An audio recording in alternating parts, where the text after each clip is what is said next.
Muy buenas noches, el proyector que vuelve una semana más aquí a Tuya Alajanda Televisión, y en esta noche de viernes vamos a ver un documental que ya empezamos la semana pasada y que la verdad es que yo iba a decir que dejó un buen sabor de boca por el magnífico trabajo que han hecho desde relatoras, pero la verdad es que a mí me hizo mucho que pensar. Hoy vamos a seguir viéndolo.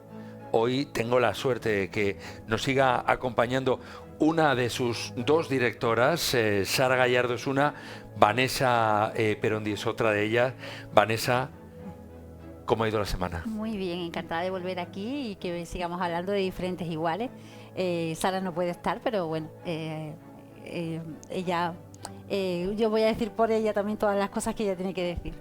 Bueno, tengo que decir que Relatoras Producciones hizo un trabajo impresionante con este documental que se estrenaba este mismo año. Un documental que además, después del programa de la semana pasada, hablando con vosotras, me decíais que bueno, la producción fue muy rápida, tuvo que ser muy rápida y además no exenta de problemas, como pasa en esta profesión del audiovisual, que cuando te dicen tienes que hacer un tal, parece que el universo muchas veces se confabula para que las cosas vayan a trancas y barrancas.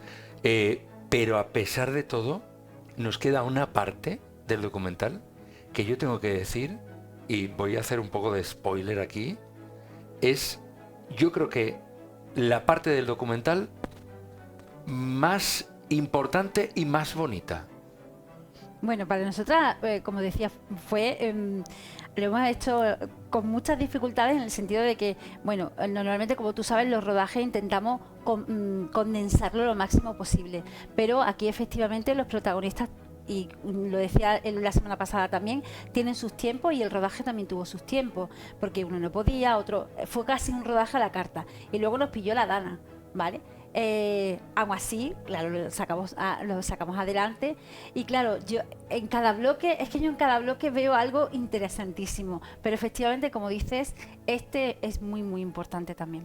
Es muy importante y muy bonito, porque ahora vamos a hablar de unos temas, sobre todo en este primer bloque. Recuerden, estamos dividiendo un documental que tiene una duración aproximadamente de unos 80 y tantos minutos. Un poco menos. 74 minutos.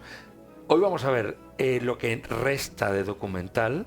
Lo vamos a ver en dos partes, lo vamos a comentar con Vanessa, pero también lo vamos a comentar con una persona que ya se ha hecho famosa, tengo que decirlo, porque después de su paso por este plató, Fátima Rodríguez Garcés, ya casi ya eres popular, ya eres conocida. Entre el documental y tu paso por aquí en el programa la semana pasada, podemos decir que ¿para cuándo vamos a empezar a firmar autógrafos?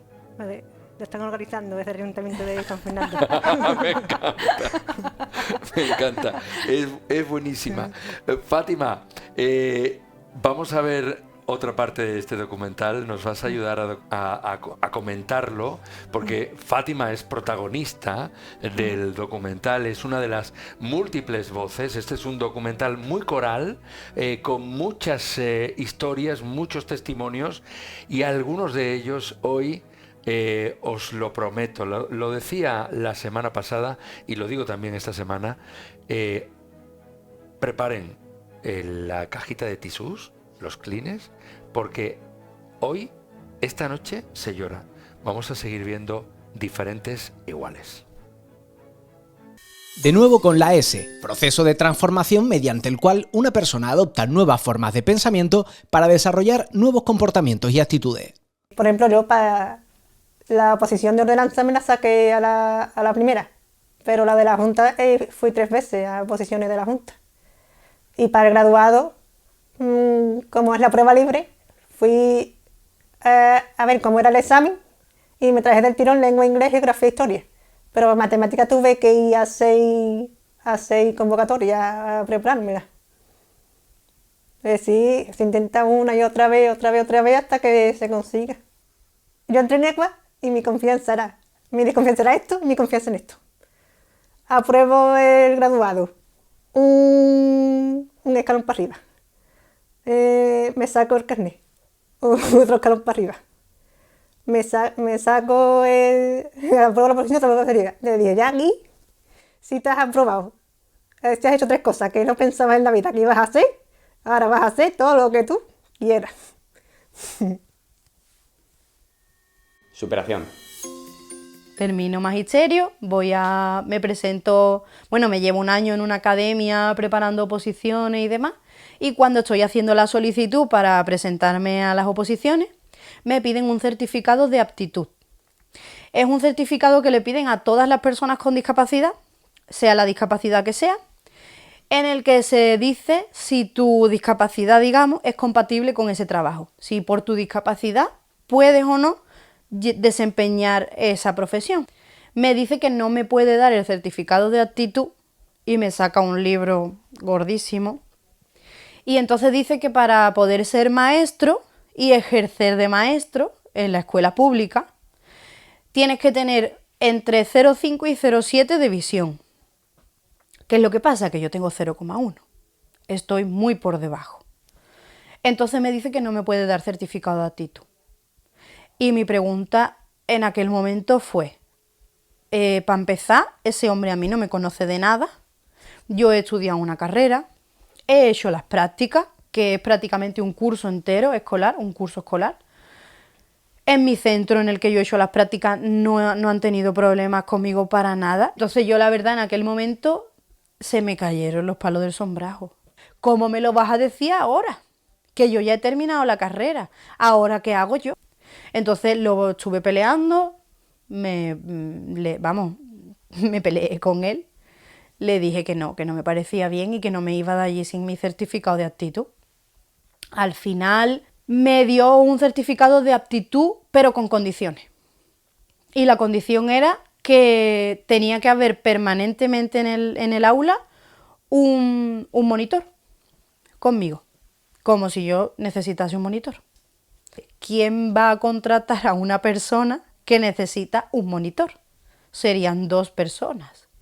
Y paré el tema de las oposiciones. Y empecé a trabajar aquí en la ONCE, ejerciendo de lo que supuestamente no iba a poder ejercer nunca por mi problema de visión. Niños que encima no ven bien, que tienen muchas más dificultades que cualquier niño con un 100% de visión. Y nunca he tenido problemas, al revés.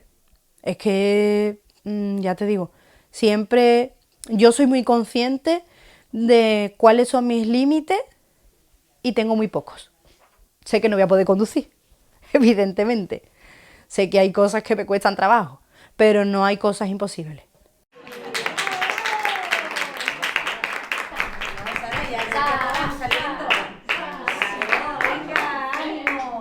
Sara, ¿este lo has escrito tú? Dime que sí.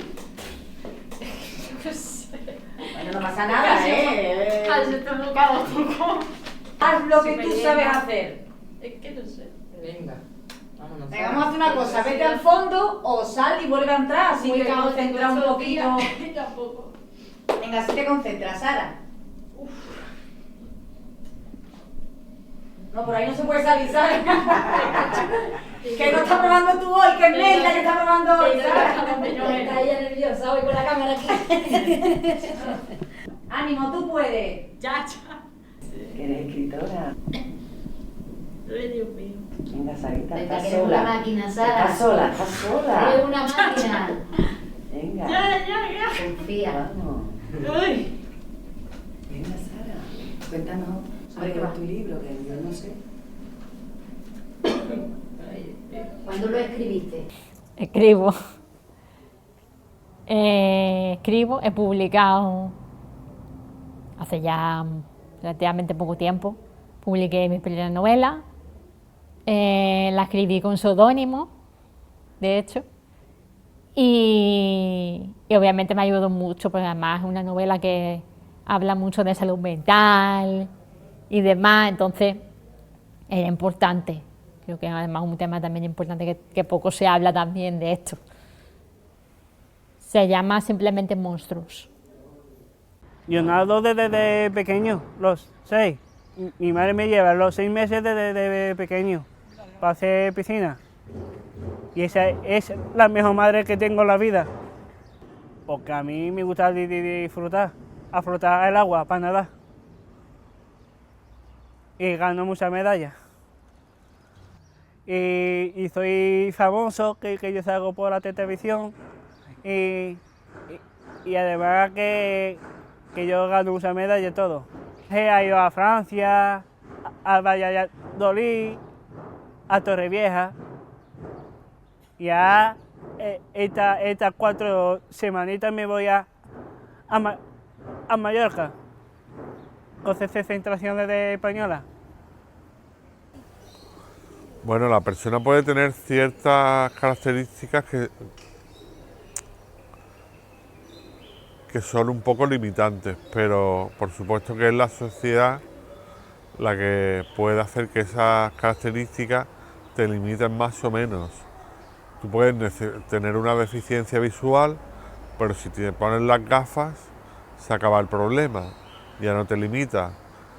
Tú puedes tener una discapacidad física, pero si no hay barreras arquitectónicas, pues esa limitación se reduce mucho. Con la B, obstáculos que impiden que las personas participen plenamente en la sociedad. Pueden ser ambientales, de actitud o institucionales.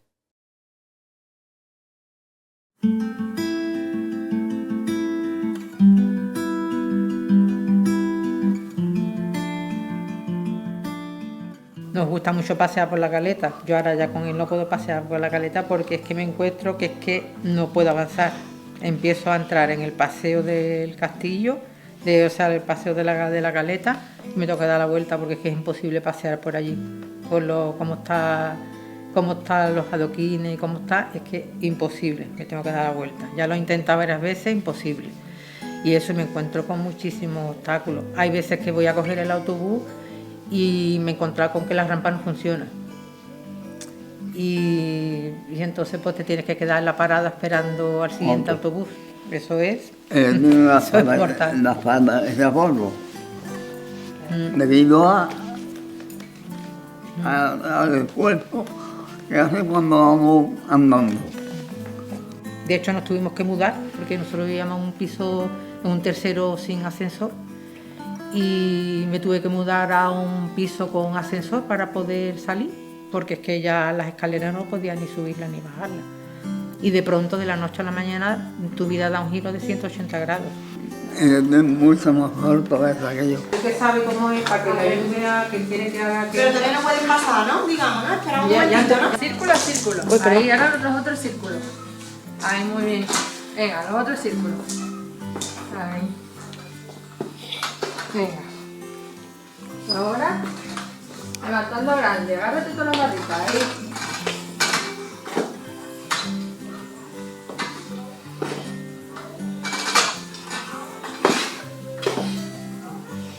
Vea qué nivelazo, ¿no?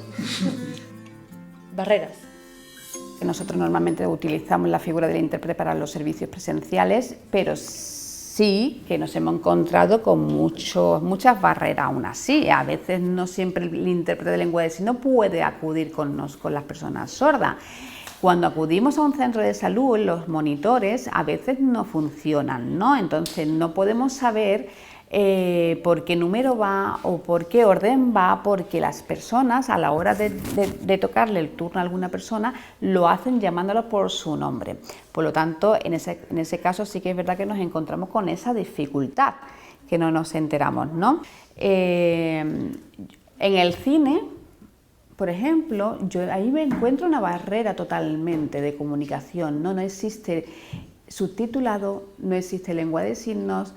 Y ¿dónde están, no? esas adaptaciones culturales, ¿no? Como es, por ejemplo, ir al cine con un grupo de amigos? Y hay que instar mucho todavía a la administración pública para que eso se pudiera hacer y llevar a cabo, lo que es las adaptaciones, ¿no? En lengua de signos. Hay muchas plataformas que quizás lo hagan, porque el tema del subtitulado, hay muchas personas sordas que no saben leer. Entonces su lengua materna y su lengua natural es la lengua de signos, no saben leer porque por educación no han tenido esa oportunidad, ¿no?, de acceder a un centro escolar.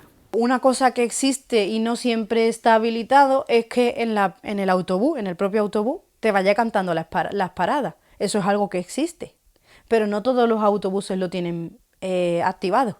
A nosotros, por ejemplo, nos facilita mucho el tener esa señal auditiva, porque es verdad que yo sí tengo buen recho y me da para ver por dónde estamos pasando, pero hay otra gente que no, que se tiene que poner a contar paradas. Y como el chofer haga lo que te digo, que no pare en una parada porque no hay nadie y porque nadie haya solicitado bajarse, te saltas una parada. Y es que te bajas en otro sitio. Entonces, al final sí que es verdad que el tener que estar dependiendo de la amabilidad de la gente es un rollo. La gente no entiende que necesito más tiempo para meter las cosas en una bolsa. Estoy viendo un producto y te ponen un empujón porque te llaman, ¡ay, no lleva tiempo ahí! Y te empujan. La gente no tiene, no sé si es falta de paciencia o empatía, pero le falta ponerse en el lugar del otro. Sí, en un centro comercial también, yo cuando él se podía valer por él mismo, yo estaba trabajando, entonces le pedí que me comprara un artículo que yo quería de allí. Y en ese momento le dio el bloqueo. Pues claro, cuando le da el bloqueo te quedas paralizado, te cuesta trabajo hablar, te entra rigidez, no pueden andar. Y entonces se le acercó tanto una empleada como el vigilante de seguridad, pero no sino pensando que podía a lo mejor robar algo, que iba en plan de robar. Entonces, pues claro, también se sintió mal, porque en ese momento no puede decir necesito ayuda porque tengo esta enfermedad, porque en ese momento no se pueden expresar. Entonces, ¿qué pasa? Que le llega un momento que él no quería salir a la calle.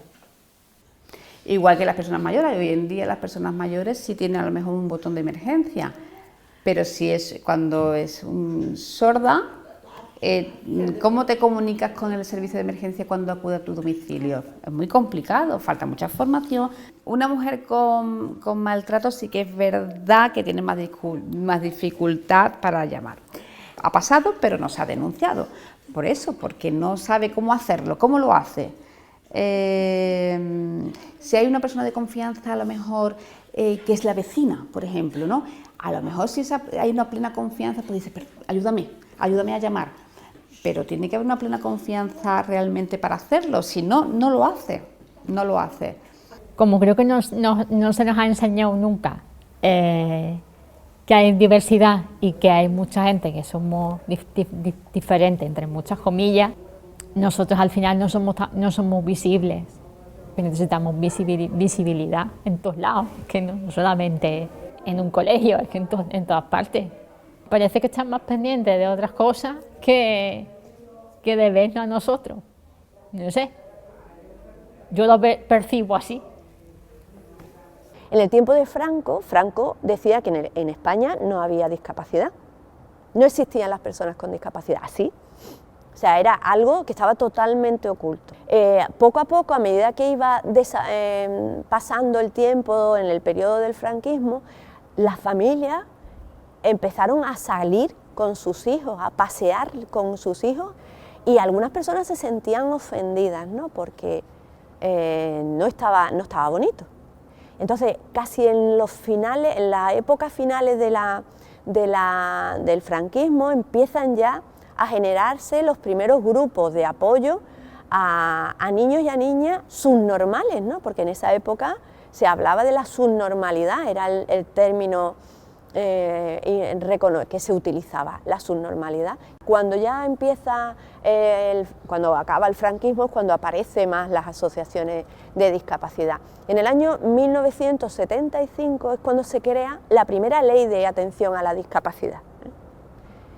Es la primera ley que se hace en el Estado español, sobre todo para atender a los niños y las niñas en la etapa educativa. Y también empiezan a aparecer ya los centros de día. A partir de esas leyes han venido muchas más leyes, pero siempre muy tangencial, ¿no? sin mover lo que ya existía, ¿no?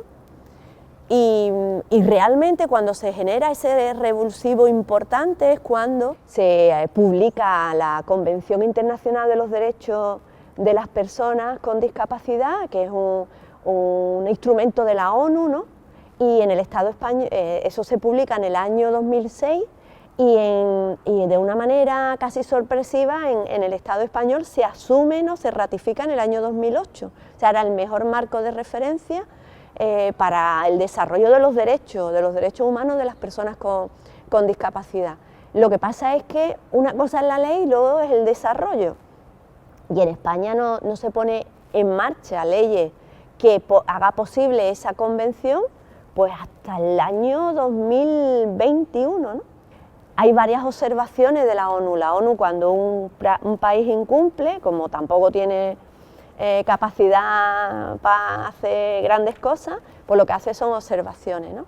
Y ya en el año 2014, o sea, desde el 2008 al 2014 ya le hace la primera observación diciendo que en el Estado español a las personas con discapacidad no se le trata del mismo punto jurídico que al resto de las personas, ¿no? Porque había una ley que hacía que por tener una discapacidad terceras personas decidieran sobre tu capacidad jurídica. Y desde la perspectiva de protegerte, ¿no? Voy a hacer lo mejor para ti, había personas que tomaban decisiones sin ser consultadas a la persona con discapacidad.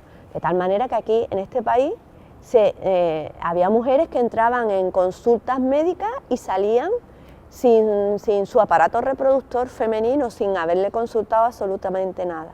O que le modificaban la capacidad de decidir sobre sus bienes, hasta perder el derecho al voto, ¿no?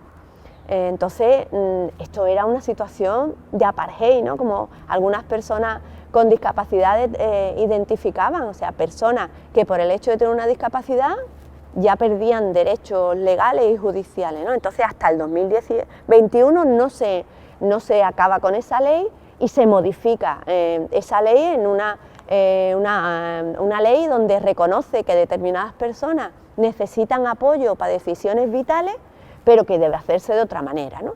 Y entonces ahí pues muchas personas recuperan sus vidas desde el punto de vista legal y judicial, ¿no? Y ahora mismo estamos en una situación que ojalá la estrategia nacional de la discapacidad, ¿no? Desde la perspectiva de los derechos humanos, se desarrolle. Ese es un debate, el tema de los derechos humanos en salud mental, ¿no?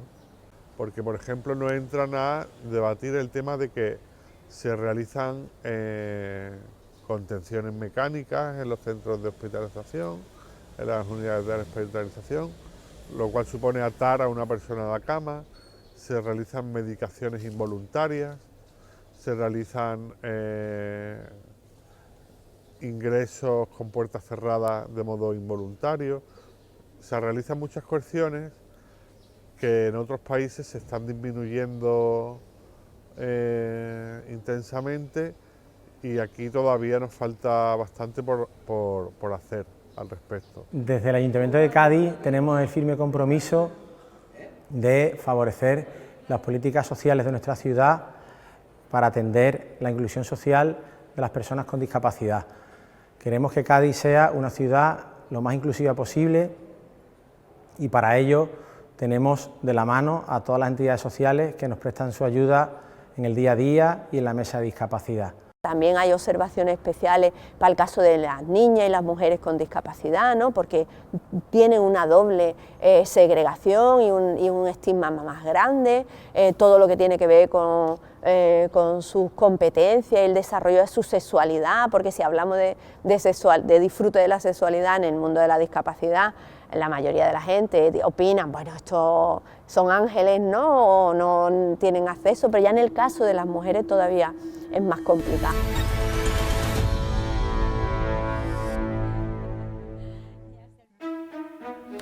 Pues ya lo han visto.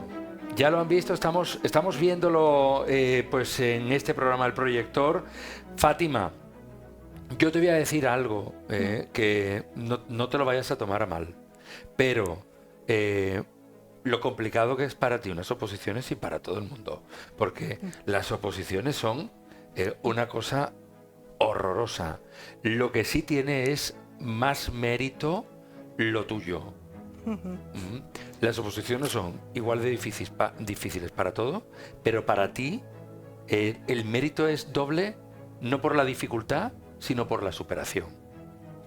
Y tú ahí creo que lo explicas muy bien, porque a veces las cosas se hacen cuesta arriba, ¿no? El principio siempre es difícil, te encuentras los exámenes que son un poquito complicados y puede ser que la primera vez que vas te desanime, pero que si no lo vuelves a intentar nunca lo vas a conseguir. Fíjate que eso es una...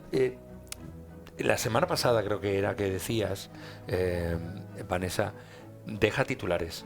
Claro, y lecciones de vida. Totalmente, y eso es una de ellas, ¿no? Porque ¿qué lección es el de cuando te caigas, vuélvete a levantar? Que mucha gente piensa que, bueno, que caerse en la vida es ya el fin del mundo. ¿Cuántas veces te has caído tú, Fátima, y te has levantado? Para aprobar el graduado, me presenté a lengua inglés. La primera vez que vi, me dejé del tirón, lengua inglés, geografía e historia. Pero a la convocatoria de matemáticas, que entra matemáticas, natural y tecnología, tuve que ir 6 veces. Cuando fui a la prueba de ordenanza, me la traje a la primera. Pero cuando ya quería pasar de ordenanza a auxiliar administrativo, tuve que ir 3 veces al examen para ser auxiliar administrativo de la Junta. Pero al final, quien la sigue, la consigue. Sí. Es que a mí me pasa una cosa, que fallo y me desanimo, pero después me pongo a pensar en el coraje que me va a dar, como vea a los demás consiguiéndolo, y yo no porque no lo haya intentado, sino porque no quise. Es mejor quedarse con... es mejor que... Vamos, ahí como es, la frase. Lo importante es no quedarse con las ganas. Eso. ¿Verdad? No decir, no lo conseguí porque no lo intenté. Claro. Es lo importante, y sobre todo porque más fracasa el que no lo intenta que el que lo intenta 100 veces y no lo consigue. Así que eso es increíble, porque además es que lo que dices tú es una lección de vida. Sí, bueno, nosotras cuando escuchábamos a Fátima estábamos alucinando. Hay otra de las protagonistas que es Cristina, que Cristina tiene una discapacidad visual impresionante, pero nosotros fuimos allí a la 11 y o sea, yo no era consciente de que ella tiene sus gafas, pero no era consciente de que era como una persona que ve con total normalidad, ¿no? Y ella fue al colegio, hizo la ESO, fue a la universidad, se sacó su carrera de profesora y entonces se preparó las oposiciones y necesitaba un certificado de aptitud y no se lo daban por su baja visión, ¿no? Ella ahora es profesora en la 11, trabaja con niños, trabaja con Mía, ella es la que trabaja con Mía y tú ves la capacidad de superación que tienen y tú dices, bueno, y te ahogas tú en un vaso de agua y te dan lecciones de vida. Totalmente. Y sobre todo porque muchas veces te encuentras con dificultades que dices, me lo podrías decir antes, como dice este caso, ¿no? Exacto. Que dice, yo que he terminado mi carrera, yo que estoy ya titulada y me vas a decir ahora que yo no puedo por esto.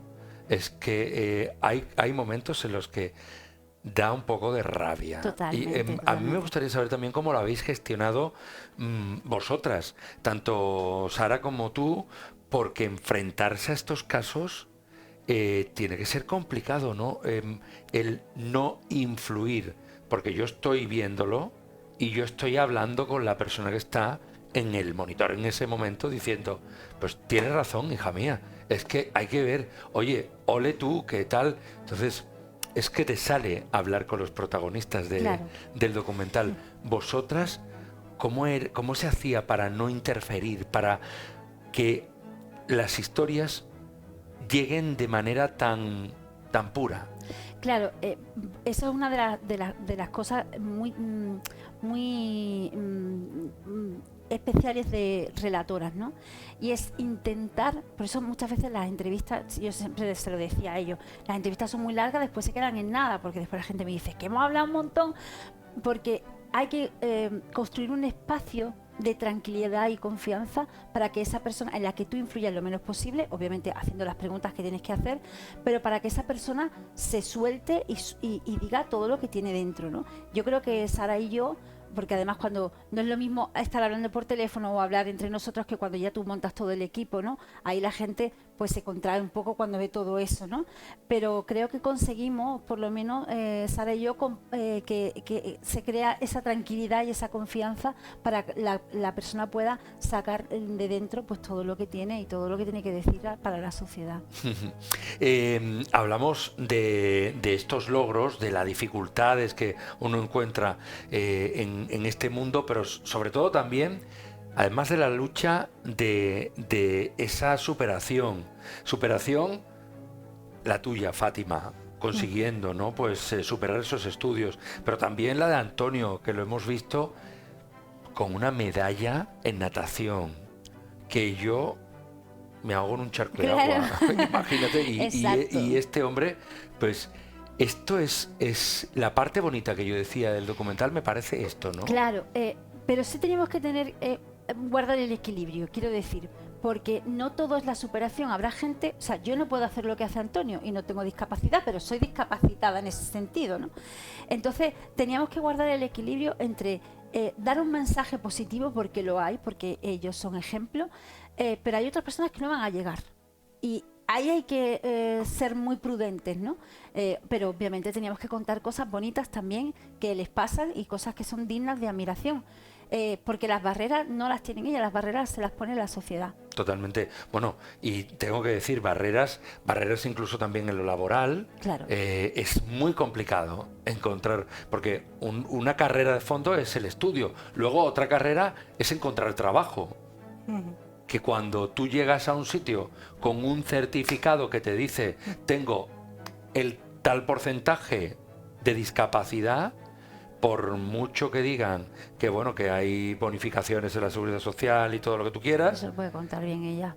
Pero las empresas tela, ¿no? Los primeros días trabajando te suele dar cuenta de que la gente, como desde llegaron, dice que van a tener un compañero con discapacidad, que están un poquito sin de decir que no sé cómo tratarlo, no sé qué decirle. Te los tiene que ir ganando poco de cada día para que vea que tienen que tratar con total normalidad. Claro, eso es muy importante y nosotros lo hemos aprendido también a lo largo del rodaje del documental. Quizá lo difícil es que no sabemos cómo tratar y que hay que tratarlo como una persona normal, como tratarías a otra persona, ¿no? Y yo cuando lo estrenamos pedí disculpas también de motu propio, porque yo soy la que entrevisto, ¿no? Porque a lo mejor, porque no sabes, por el desconocimiento, eso, no sabes cómo tratar a una persona con discapacidad, y es que es una persona igual que tú, quiero decir que eso no tiene... Pero es verdad que tenemos esas barreras mentales, barreras mentales y prejuicios, que son muchísimos. Total. Además, nosotros quisimos, no solo las barreras arquitectónicas son las más visibles, pero nosotros quisimos hablar también de esas, o de situaciones como las que cuenta Rosalía, que ella tiene discapacidad auditiva, que es sorda, ¿no? Una situación tan normal como que estés en un centro de salud y no funcione la máquina y llamen a viva voz. Una persona sorda, y llamen a viva voz el médico. Una persona sorda, ¿cómo sabe que la están llamando? O como decía Cristina, que es ciega, en los autobuses, los rótulos que dicen, o que las que cantan, próxima parada, si eso no funciona a una persona ciega, se le puede pasar la parada. Y ella lo cuenta también, ¿no? Como lo cuenta en el documental, que tengas la confianza de decirle al chofer, ¿qué hago si he perdido el autobús? ¿Dónde puedo cogerlo? Todo eso era importante que se viera también en el documental. Las barreras arquitectónicas, que bueno, pues ya es un tema, creo que muy debatido, muy manido, muy nombrado, pero que aquí en este documental también está, y la verdad es que es un testimonio muy duro, brutal, el de Cipriano y Toñi, que tienen que cambiarse de vivienda por no tener un ascensor. A mí me parece que estas cosas es increíble, ¿no? Te decía, ese fue el primer testimonio que rodamos y fue cuando Sara y yo supimos que este documental nos iba a remover por dentro a nosotras y creíamos que a los espectadores también, ¿no?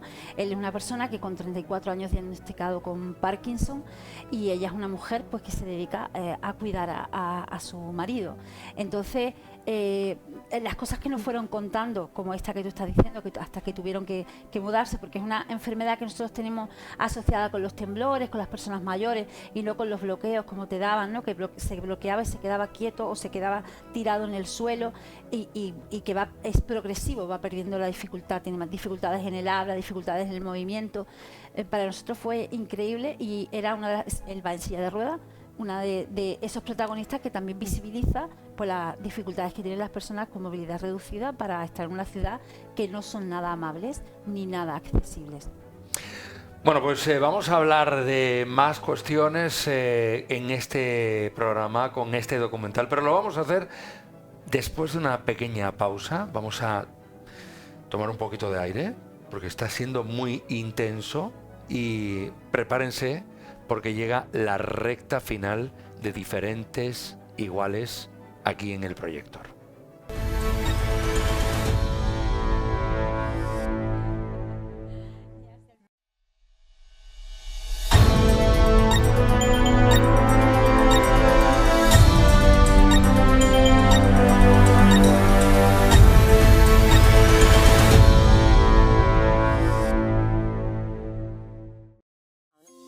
De nuevo con la S, aspecto esencial del ser humano presente a lo largo de toda nuestra vida, que nos sirve para recibir y dar cariño, sentir placer erótico y reproducirnos.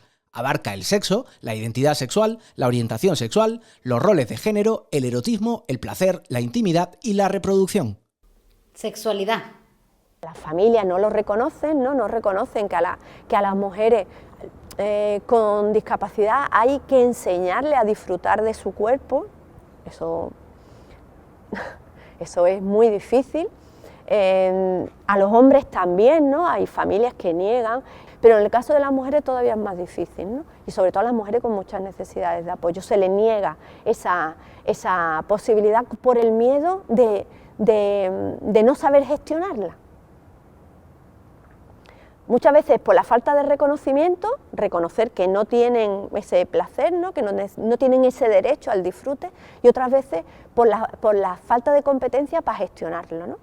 El miedo con las personas con discapacidad es que ese uso, ese disfrute inicialmente de abuso lo puede hacer en cualquier entorno, ¿no? Y que eso sea una situación que todavía le hagan más vulnerable. Y lo único que es difícil, pero no digo que sea fácil, es que hay que enseñarle también en contextos de seguridad. Cuando yo me puse con la regla, yo le dije a mamá, mira, estoy teniendo sangre, y claro, me dijo, no pasa nada, eres mujer. Yo dije, mujer. Cuando al cabo del tiempo también, ¿no? Cuando al cabo del tiempo decía en el colegio, ¿no? De sordo, me decía, Rosalía, ten cuidado, no vayas a practicar relaciones sexuales porque no te vayas a quedar embarazada, vayas a tener un niño. Pero yo me quedaba como que se va a venir la cigüeña y te va a traer un niño. Pero son cosas que nos decían, que no teníamos información ninguna realmente. Pero la verdad es que no entendía absolutamente nada. No entendía nada porque no sabía lo que era realmente.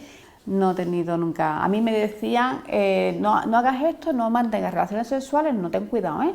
Yo tengo novia y me gustaría ser padre, pero eso es un poquito complicado. Yo quiero tener relaciones sexuales que yo nunca he tenido. Me gustaría tener estas relaciones. La persona con discapacidad también tiene el derecho de tener novio, igual como todo el mundo. La gente se cree que nosotros nos sentimos. Empiezan a hablar de esto, de las reacciones amorosas y sexuales, y se creen que yo me voy a asustar de lo que voy a oír, vamos. Y luego hay etapas de la vida que están muy relacionadas a la sexualidad, que nunca hablamos, y es todo lo que viene después de tu vida fértil, ¿no? Parece que las mujeres con discapacidad no van a tener menopausia, ¿no? que no van a tener trastornos hormonales, pero hasta eso se le niega a las personas con discapacidad, ¿no? Parece que se le va a la regla o el instinto de reproducción, ¿no? Y eso se ridiculiza, no se atiende, no se apoya a las mujeres a transitar esa etapa de su vida que tienen el derecho, porque están preparadas para ser mujeres que tengan hijos o hijas, ¿no? Y se menosprecia, ¿no? E incluso se piensa que una mujer por tener discapacidad no puede ser una buena madre, ¿no? Nací con un retraso psicomotor porque le dejaron a mi madre mucho tiempo y yo tengo un retraso psicomotor por todo el daño que me han hecho adentro de la barriga de mi madre. Me quedé embarazada, todo el mundo le decía, uy, Carmen Romero esto, Carmen Romero lo otro, ¿cómo lo va a dar vivir a un niño? ¿Cómo lo...? Me criticaba. Y mira, aquí está mi hijo, que se había quedado embarazada todo el mundo, pero vamos, me criticaban a mí. La que más me ha apoyado en la vida, no quiero llorar, la que me ha apoyado en mi vida es mi madre, que ya lleva un montón de tiempo muerta. 13 años. 13 años, los 13 años que estamos aquí nosotros. Y yo, por una parte, me alegro que me haya traído mi hermano aquí, la verdad. No quería el primer momento porque cogí yo una depresión, pero ahora estoy orgullosa de que mis hermanos me han traído para acá. Yo también estoy muy feliz. Estoy muy feliz de estar en la residencia. Yo soy feliz con mi hijo, los quiero mucho. Cuando nos vamos a acostar, él me da un beso. Cuando si tiene que salir con un amigo suyo, pues me quedo en mi cuarto haciendo puntos. El día que quiera salir conmigo, pues salgo con él. Yo soy muy feliz con mi hijo, la verdad. Yo llevo con mi marido 16, bueno, llevábamos 16 años cuando nos casamos, ya llevamos 2 años casados, 18 años. Es verdad que desde mi familia nunca nadie nos ha preguntado, oye, ¿y cuándo vaya a tener niños, no? Que yo decía, uy, a mi madre no sé yo si le va a hacer mucha ilusión. Que sí que le hace, pero claro, ella tiene ese miedo de... Ella sabe lo que ha pasado, para ella era nuevo. Yo creo que si a mí me tocase, lo viviría de otra forma, porque yo ya lo he vivido desde el otro lado.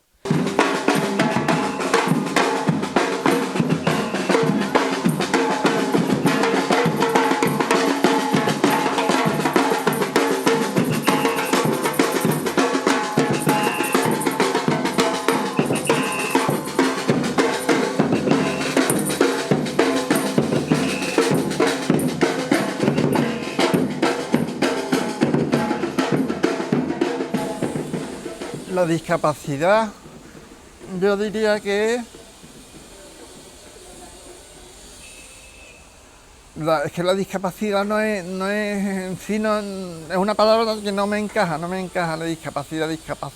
¿Y qué es la capacidad? La perfección. No puede ser discapacidad, que no hay nadie perfecto, todo el mundo es discapacitado. Es que no deberíamos distinguir entre discapacitado y discapacitado.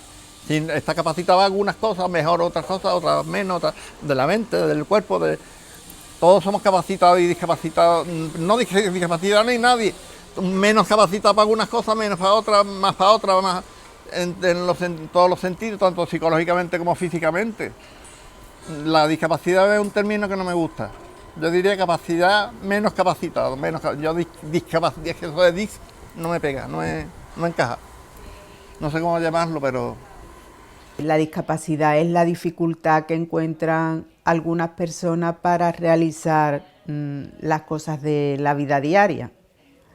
Lo que pasa es que, pese al esfuerzo que realizan estas personas, al final muchas veces no pueden alcanzar sus objetivos porque se encuentran un montón de barreras que ya no dependen de su discapacidad, no consiguen el objetivo porque hay barreras que le impiden llegar.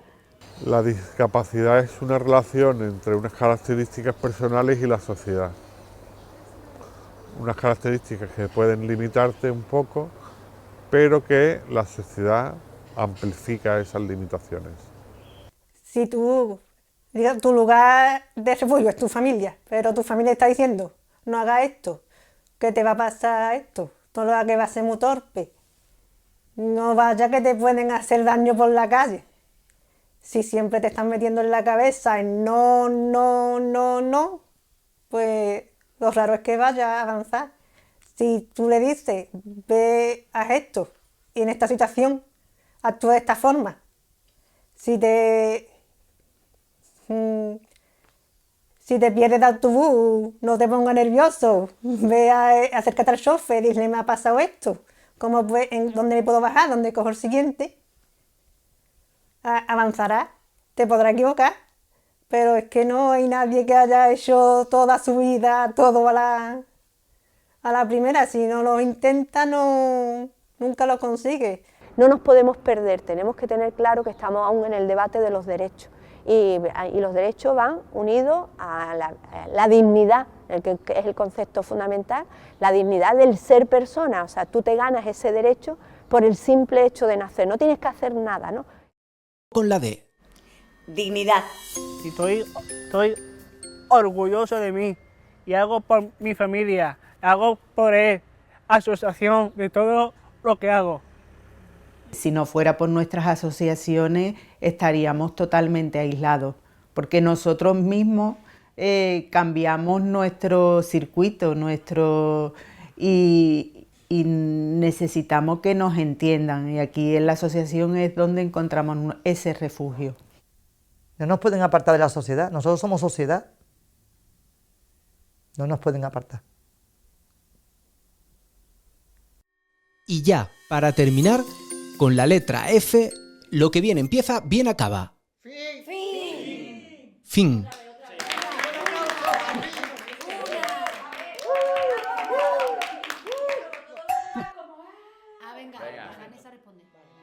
Los papelillos que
Bueno, pues hemos llegado ya al final, ya lo han visto, y sobre todo a mí me llama también muchísimo la atención. Yo voy a empezar por el final y voy a terminar por el principio de esta parte, si os parece.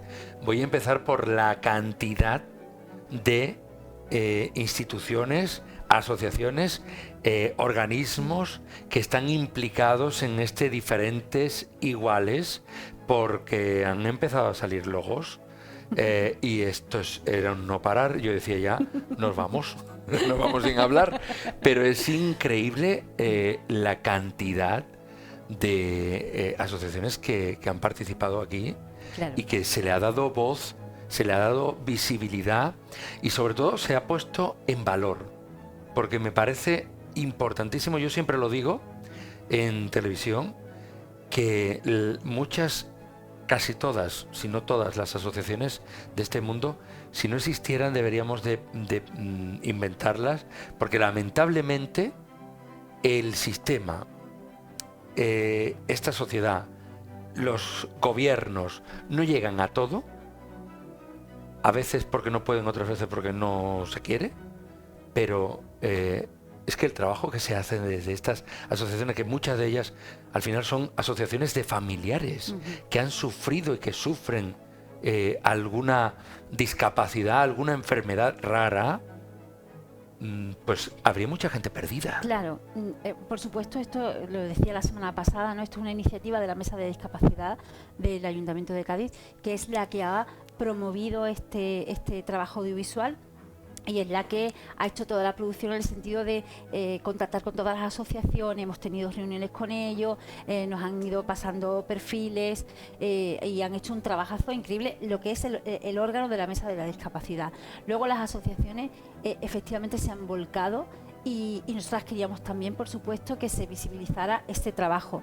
Como dices, habría que inventarlas, pero como dice una de las que forma parte del equipo directivo de Autismo Cádiz, que es Isabel Del Hoyo, que es una de nuestras protagonistas, porque nos da mucho recorrido también histórico de lo que es la discapacidad.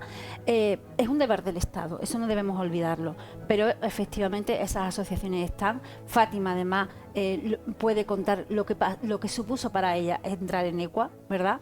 Y tanto ECUA como el resto de asociaciones hacen un trabajazo, porque el sistema, sobre todo el sistema educativo, llega hasta donde llega. Luego, ¿qué pasa con esas personas? Y afortunadamente están en estas asociaciones, lo cual no quita que tanto la Administración General del Estado como las administraciones autonómicas tengan que poner muchísimos más recursos para que ¿dónde van a esas personas, no? ¿Dónde van? Y sobre todo porque estamos hablando de una sociedad que estamos viendo en este documental que no está preparada, que no hace tampoco mucho por que seamos una sociedad en la que haya esa inclusión, una palabra que también se habla mucho en este documental, y hemos escuchado también en esta parte muchas opiniones y cómo se está tratando esta temática, ¿no?, actualmente. ¿Para ti qué significan las asociaciones? ¿Qué ha significado para ti la asociación en la que participas? Yo antes de entrar en ECUA estaba prácticamente muerta en vida, que no tenía vida social. Era las 24 horas pegada a mis padres. Yo, como explico en el documental, cuando llegó el primer día, me veo que está alrededor la gente que está en la asociación, la gente que está en el colegio haciendo lo que antes, ahora se llama grado básico, creo, antes era PCPI, y los chavales que están en el instituto que está justo al frente. Y yo me vi ahí en medio y dije, no, por favor, no. Yo no quiero ser otra vez el pitorreo de todo el mundo. Tuvieron que convencerme para entrar. Y estuve acompañada hasta el tercer día. ¿Y hoy qué? ¿Hoy qué? A ver, ¿hoy qué? Hoy te vas a enterar lo que hace Fátima. Hoy me voy de viaje, yo me voy acompañada o me voy yo sola. Yo lo propongo a la gente. Yo en mi oficina tengo un cartel pegado en la pared que pone: si nadie te quiere acompañar, vete solo. Encontrarás gente por el camino. ¿Sí? Qué arte. Y bueno, y yo imagino que esos miedos del principio que superaste, no sin dificultad, hoy te sientes la mar de orgullosa y de contenta de haber dicho: aquí estoy yo, ¿no? Como comenté antes, el tercer día dije yo, pues ya sé que aquí nadie se está metiendo conmigo. Y como si no me atrevo yo sola, como yo me vaya para mi casa, después me voy a arrepentir cuando vea los progresos de los demás. Así que vamos a ir para adentro, tú hacia adelante, si te saludan, saluda, y tú hacia adelante, y no pienses en que te está mirando fulanito ni menganito, hacia adelante. Y así fue progresando poco a poco. Qué bueno. Sí, esta es yo creo que esto también es satisfacción para Sara y para ti, Vanessa, el hecho de encontrarte con historias de este tipo, con resultados como el de Fátima, ¿no? Que dices tú, pues todavía hay esperanza. Claro, nosotras ya habíamos hecho hace muchos años un documental sobre el trastorno del espectro autista, solamente sobre eso, ¿no? Y ya ahí descubrimos este mundo, ¿no? Y el trabajo de las asociaciones, como decíamos. Pero ahora, con este documental, que es verdad que es más amplio y más largo, pero hemos visto todo tipo de casos, ¿no? Y la ayuda que prestan las asociaciones, y para nosotros ha sido un regalo. O sea, hacer este documental es un regalo, sin lugar a dudas. Bueno, un regalo, pero que voy a decir que habéis aprovechado para sacar temas que esto no se habla habitualmente. Hay mucho tabú relacionado con la discapacidad. Nadie habla de relaciones sexuales en el mundo de la discapacidad.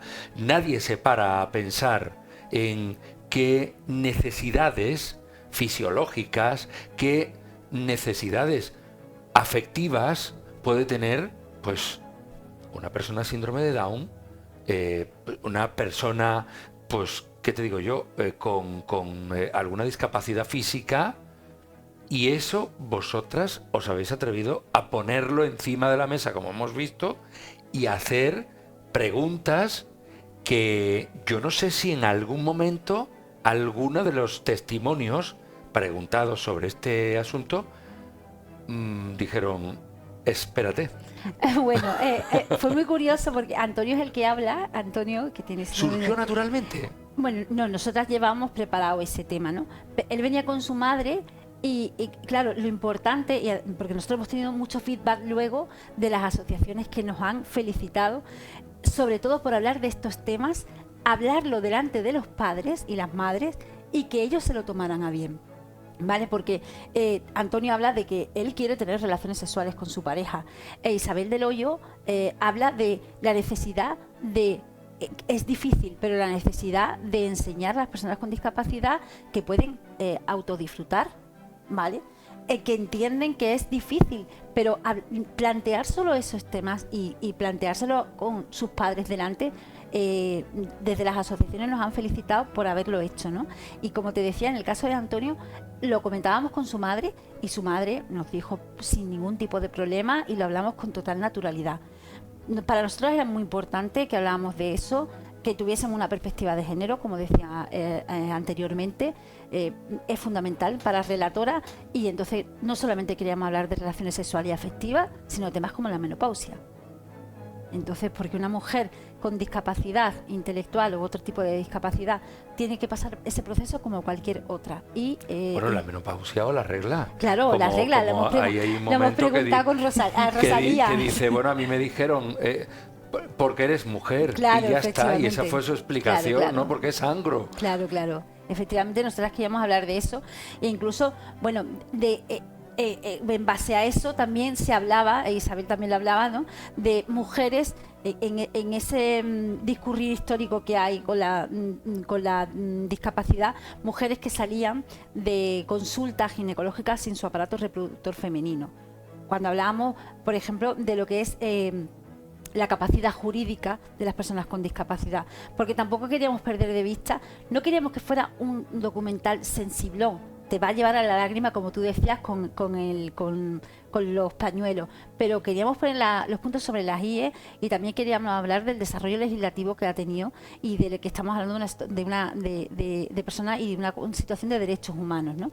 Y entonces la capacidad jurídica de las personas con discapacidad, pues durante muchísimos años pues se le han saltado a la torera, y ha habido mujeres, pues eso, que es más fácil para la familia, lo entendemos, que la mujer con discapacidad pues a lo mejor no tenga la posibilidad de quedarse embarazada, pero que esto es una decisión personal. Totalmente. Y yo, fíjate, a mí hay una cosa que me da mucho coraje de este documental, y son sus 74 minutos que nos ha impedido verlo de una tacada. Pero me voy a retrotraer al programa de la semana pasada. Ajá. Y al caso de Carmen, con su hijo, Daniel, no sé si se acuerdan, pero... ahí queda demostrado, es decir, estamos hablando de relaciones sexuales que pueden terminar en un embarazo y en tener un hijo, y Carmen, pues el hijo, perdónenme ustedes, pero más grande, más hermoso. Hombre, y además ese Dani es que era para comérselo, porque nosotros hicimos el rodaje antes en diciembre, y él iba a ser el cartero real. Él trabaja en el autobús turístico de Cádiz, y él iba a ser el cartero real.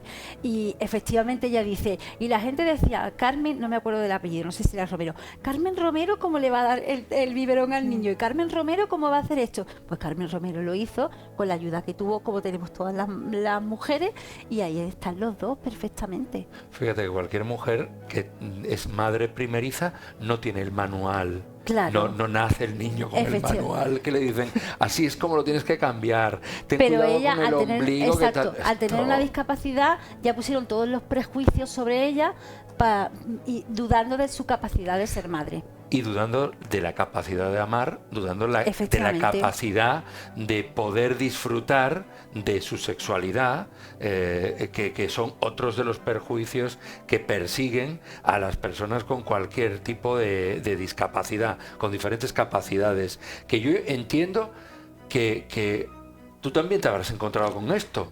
Sí, la gente empieza a hablar del tema de la sexualidad y a lo mejor se corta un poquito delante.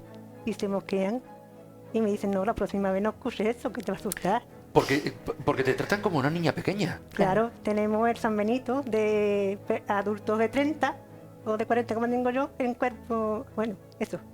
Mentalidad de 7, cuerpo de 30. Entonces hay temas que no toques que me puedo asustar. Y yo el tema de la sexualidad lo trato con mis padres, con mi familia, con mis tías, con mis primas, en la asociación también. Con naturalidad. ¿Verdad? Y tus padres lo tratan contigo también, porque tú lo puedes tratar con naturalidad. La cuestión es que los padres lo tratan también con naturalidad. ¿Tú tienes la suerte de que tus padres lo han tratado contigo con naturalidad? Desde siempre.